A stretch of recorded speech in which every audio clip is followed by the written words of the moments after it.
that as we approach the middle of February, we didn't still have to speak on this issue.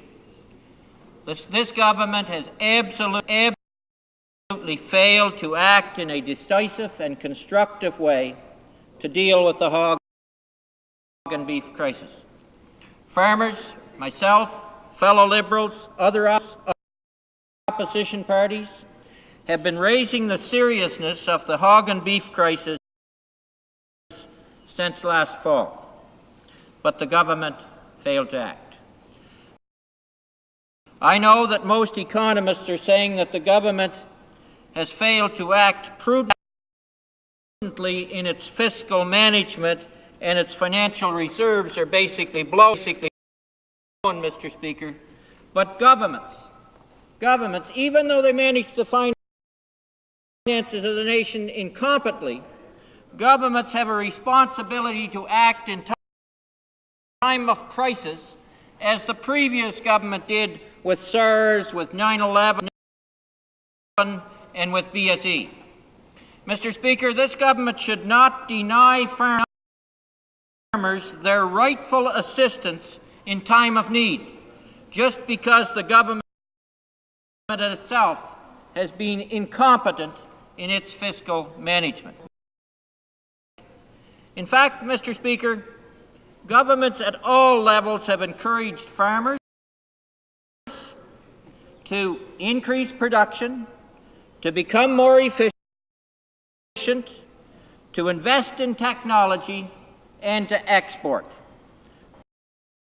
Farmers lived up to that responsibility, Mr. Speaker, and they produced efficiently, to the point that last fall, producers were really exporting about 60% of the hogs or pork, and they were exporting 50% of beef or meat. Now, producers, the bottom line is this, Mr. Speaker, producers lived up to their end of the bargain. It's time that the federal government lived up to its responsibility. I know a lot of the previous ministers' time was spent, and it seems the current minister is spending a lot of time as well in attacking and undermining the Canadian Wheat Board. You know, some people are telling me that this Conservative government is better at destroying than they are at building. And certainly in the Wheat Board issue, they're trying to destroy the Wheat Board. They're even in the process of trying to destroy the Canadian Grain Commission. But for heaven's sake, Mr.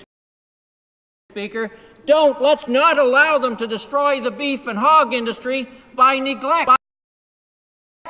The minister has a responsibility to spend some time on this issue, regardless of the ideology of the Prime Minister in his want to kill the Canadian Wheat Board. But, you know, Mr. Speaker, to its credit, the All-Party Standing Committee did recognize the crisis and did, in fact, act.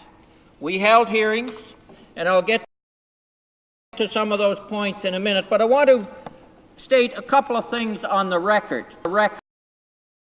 What was said at the committee and the date said.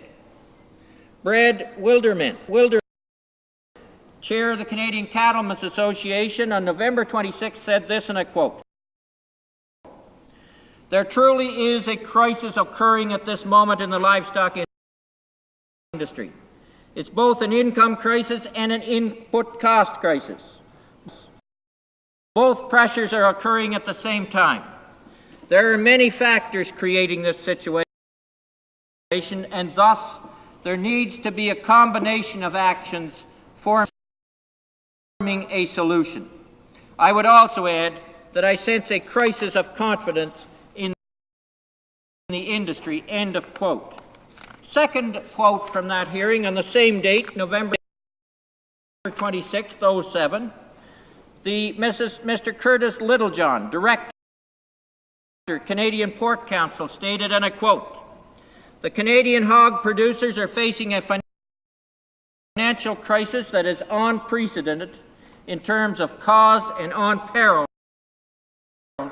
in terms of negative outlook.